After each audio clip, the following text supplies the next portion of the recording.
From Thom Hartmann's Daily Take Substack. MAHA Madness. Bob Kennedy's cruel new gospel of, quote, fitness, end quote. If we let Bob Kennedy, MAHA Madness, and his billionaire patrons redefine America as a place where only the strong survive, we will lose not just our health, but our souls. Published September 1st, 2025. The following is a song inspired by this article.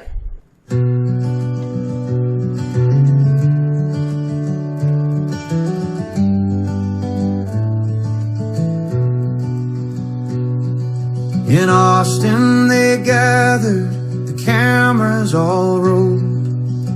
With Abbott beside him, the script was retold. A prophet of poison with no healing hands. He scans little children and calls it a plan. But it's not about health, it's the oldest disguise. A jungle of greed dressed in liberty's lies. MAHA madness, selling sickness as the cure. Neo-eugenics in a suit, dressed up as freedom pure. Blessed are the billionaires. The weak can fade away, but compassion is the anthem they can't take away. He whispers of fitness, of nature's great law, but it's Spencer, not Darwin, whose gospel he saw. Cooperation, compassion, those truths cast aside, while Reagan's old shadow still teaches us pride. They call it survival, but it's cruelty's song. The gospel of greed that's been echoing too long. MAHA madness, selling sickness as the cure. Neo-eugenics in a suit, dressed up as freedom pure. Blessed are the billionaires. The poor can rot away, but compassion is the anthem they can't take away.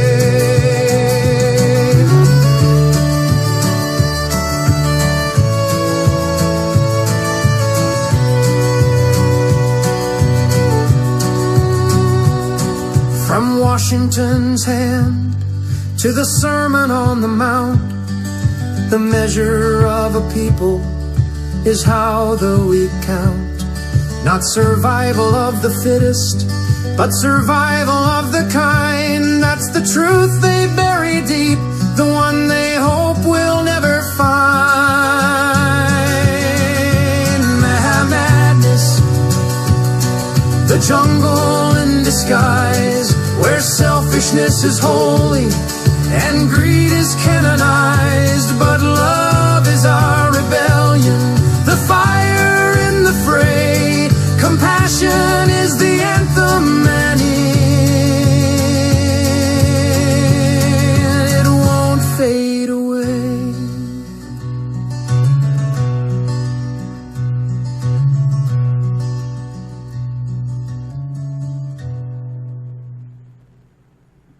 Former Republican strategist and operative Rick Wilson called out Bob Kennedy as a, quote, heroin addict, sex addict, anti-vaccination lunatic, and aspiring architect for millions of deaths, end quote, who's dedicated to replacing real scientists with, quote, radical eugenicists, end quote. And why would Kennedy be doing this? Dr. Dmitry Dalaskalakas, one of the top scientists and physicians who quit the CDC in protest over the anticipated replacement of Dr. Susan Monares with an anti-vax crank, was unambiguous. Quote, I really hear the echoes of the word, quote, superior genetics, end quote. He referred to very high members of this administration and their improving health status and said, well, that person has superior genetics. That is eugenics. Wake up. This is a red flag, end quote. And Diskalakis was not condemning Kennedy for some obscure rant or policy about cubs bears, sawed-off whale heads, or research animals. He was instead horrifying that the senior-most Trump administration health official is again paraphrasing Hitler, this time in the Führer's insistence that Germany could only become strong if the state employed eugenics to prevent the weak and hereditarily ill from reproducing. Kennedy, the guy in charge of our entire nation's health policies and their implementation, was, the CDC doc told MSNBC, explicitly boosting the idea of, quote, weaker, end quote, Americans dying, so those left will create a genetically superior America. As Dr. Doxalakis said, quote, so fast forward to West Texas and measles, where Kennedy says, getting the infection is fine, really, because only the strong will survive, end quote. And it was all wrapped up in a level of weird that left doctors around the world aghast. At a marathon press event this Wednesday in Austin, Bob Kennedy, standing behind Texas Governor Abbott as MAHA-inspired laws were signed, claimed that he could detect serious illnesses in kids just by glancing at them. Quote, I'm looking at kids as I walk through the airports today, as I walk down the street, and I see these kids that are just overburdened with mitochondrial challenges, with inflammation. You can tell from their faces, from their body movements, and from their lack of social connection. And I know that that's not how our children are supposed to look, end quote. Kennedy, an attorney with no formal medical training, is dressing up an old poison in new clothes and calling it the MAHA movement. It's not about health. It's about resurrecting the old toxic doctrine of social Darwinism and giving it a fresh coat of populist paint. The message, stripped down, is the same one plutocrats have used always to justify their privilege. If you're rich, powerful, and healthy, it's because you're, quote, fit, end quote. If you're poor, struggling, sick, or broken, well, that's just nature's way of weeding out the weak. It's a 21st century neo-eugenics scheme, a moral excuse for selfishness, and Kennedy and Trump have found a way to wrap it in the language of health freedom and liberty. But it's the oldest con in the book. My old friend, the late David Loy, and his wife, Rain Aisler, spent decades trying to undo this exact lie. Loy pointed out that Darwin himself never reduced human progress to, quote, survival of the fittest, end quote. That phrase wasn't even Darwin's. It was Herbert Spencer's. Darwin did pick it up later, but by then industrialists were running wild with it, twisting his science into an ideology to prop up inequality. Darwin himself, in The Descent of Man, was explicit. It's not just competition that defines humanity. It's compassion, cooperation, and the moral sense. He worried that, quote, survival of the fittest, end quote, was being misunderstood, that it would be used to excuse cruelty. And Loy was right. Darwin would have rejected men like Kennedy out of hand because they're not standing up for science or truth, but for a brutal pseudo-economic philosophy that elevates greed above care for others. This worldview is nothing more than a justification for screwing the average and the needy while cutting government spending so morbidly rich people like Trump and Kennedy can get more tax breaks. It's Reagan's ghost rising again, whispering Ayn Rand's catechism of selfishness, telling us that, quote, greed is good, end quote, and compassion is weakness. And just like Reagan, Kennedy is trying to pass this off as the, quote, American way, end quote. But it's not. The real, quote, American way, end quote, has always been rooted in looking out for one another. Even the first president of our republic, George Washington, was personally involved in caring for the poor. He gave funds to the Alexandria Poor Relief Committee. That sense of noblesse oblige, that duty to help those in need, was fundamental to the American experiment from the start. That's not socialism. It's basic decency. It's also Christianity. The Sermon on the Mount doesn't say, quote, blessed are the billionaires, end quote. Jesus didn't say, quote, render unto those with the best lawyers, end quote. He didn't say, quote, let the strong crush the weak, end quote. He said, quote, whatever you did for the least of these brothers and sisters of mine, you did for me, end quote. The gospel couldn't be clearer. Our moral worth is measured not by how much we hoard for ourselves, but by how we treat the poor, the sick, and the stranger. Kennedy's MAHA movement and the post-Reagan Revolution GOP spit in the face of that teaching. As John Kenneth Galbraith once put it, quote, the modern conservative is engaged in one of man's oldest exercises in moral philosophy, that is, the search for a superior moral justification for selfishness, end quote. That's exactly what's happening here. RFK Jr. and his billionaire allies are recycling the same fraudulent morality used by the robber barons of the Gilded Age, the same poisonous reasoning that told factory workers it was fine to work men and women to death because if they couldn't hack it, they weren't, quote, fit, end quote. The same warped logic that defended child labor, starvation wages, and opposition to Social Security and Medicare. And it's been accelerating since the Reagan Revolution. Reagan idolized Ayn Rand's brand of ruthless individualism, elevating selfishness as a civic virtue. He gutted government programs for working people while slashing taxes for the rich, and in the process rewrote the American social contract. Ever since, Republicans and their wealthy patrons have been trying to drag us back into a society where only the wealthy thrive and the rest of us are left to rot.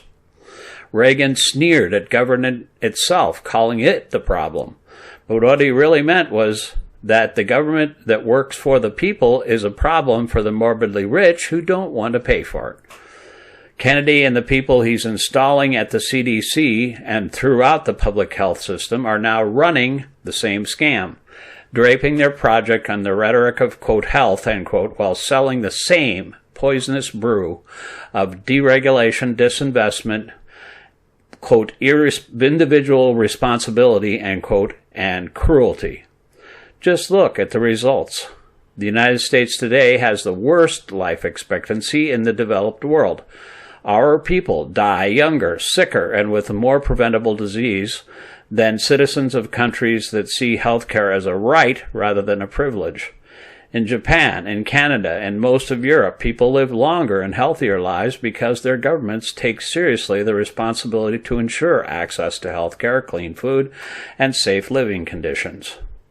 Here in the U.S., the rich buy themselves concierge doctors and organic diets, while millions of working families can't even afford insulin. That's not fitness, that's systemic cruelty. Darwin understood that our species didn't survive and flourish because the strong crushed the weak, but because we cared for each other, because we developed the instincts of sympathy and cooperation. David Loy called it, quote, Darwin's theory of love, end quote, and Ryan Eisler documented across her many books how societies across history embraced egalitarian principles and so often rejected the kind of brutal patriarchy that Trump and his followers celebrate. Anthropologists tell us that when early humans tended to the sick, shared food with the injured, and supported the elderly, that was when civilization began to take root. Dr. Margaret Mead told us that she saw the beginning of civilization in a healed human femur from hundreds of thousands of years ago, something that could only have happened if the entire tribe had cared for its wounded member. That's what Kennedy and his MAHA movement and the entire GOP for the past 44 years don't appear to want. They want a jungle where the predators can get tax cuts while the rest of us lose health care, pensions, clean air, and safe food. They want to call it, quote, natural, end quote, when kids get asthma from polluted air or cancer from toxic pesticides. They want to say it's, quote, survival of the fittest, end quote, when working people die 10 years earlier than their wealthy peers because they spent their lives exposed to poisons in the workplace or because they couldn't afford a doctor's visit. That's not natural law. That's man-made cruelty funded by the morbidly rich and justified by pseudoscience. We can't let them get away with it. We can't let this neo-eugenics movement, masqueraded as patriotism or health reform. America was built on the promise that, quote, we the people, end quote, look out for each other, that we form a government to promote what the Constitution calls, quote, the general welfare, end quote, not to serve as a handmaiden for the rich. Washington knew it. Lincoln knew it. FDR knew it. Every generation that has bent the arc of history towards justice has known it. The question today is whether we'll remember it in time. Because this is not just about JFK Jr. or Trump or Reagan's long shadow. It's about what kind of country we want to be. Do we want to embrace the morality of Jesus, of Washington, of Lincoln, of Roosevelt, and LBJ, who all understood that caring for the vulnerable is the essence of civilization? Or do we want to embrace the morality of the jungle, where selfishness is recast as virtue and cruelty is excused as, quote, fitness, end quote? Should America continue to be the only developed country in the world where healthcare is a privilege instead of a right? Or are we truly called, both by our founders and our religious leaders, to be our brothers and sisters' keepers? David Lloyd dedicated his life to rescuing Darwin from the distortions of men like Kennedy and to reminding us that our evolutionary destiny is not competition to death, but moral progress. We ignore his warning at our peril. If we let Bob Kennedy, MAHA madness, and his billionaire patrons redefine America as a place where only the strong survive, we will not only lose just our health, but our souls.